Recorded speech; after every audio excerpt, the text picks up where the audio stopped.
You know, it's a trip, man. I'm starting to realize as we get older, like when I was younger, like we knew a lot about like historical figures. It didn't matter if they were black, white, whatever race they were. If they made a contribution to humanity, it seems like we were aware of that. Like my parents was like around in the 60s and shit, so I was aware of things.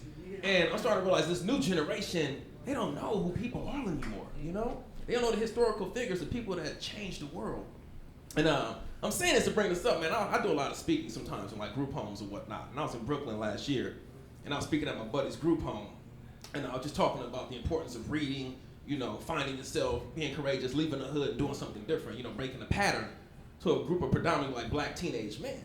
And this one kid raised his hand in the middle of my speech. He was like, "Hey, homie, hey.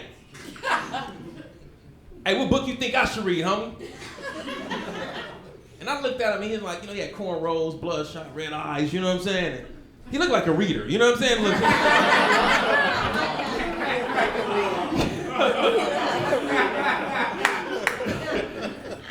I looked at him for a second, I was like, man, you know what, homie, you know, you should read the autobiography of Malcolm X, young brother. And that's a good story about any black man trying to, you know, change his life, you know.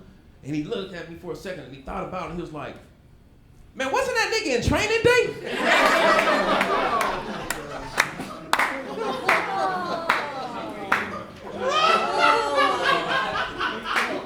Are you guys aware of what's happening right now? This fool thought Denzel was Malcolm. Yeah. Because Denzel played Malcolm X in the movie. Yeah. And so he continued to think that Malcolm was an actor. And I didn't want to disappoint him, you know what I'm saying?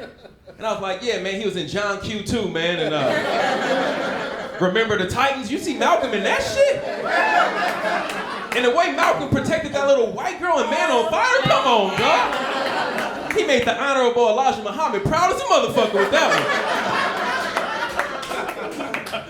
The way he protected that devil baby, you know. No, that's Muslim talk. That's Muslim talk. I'm open-minded. That ain't me.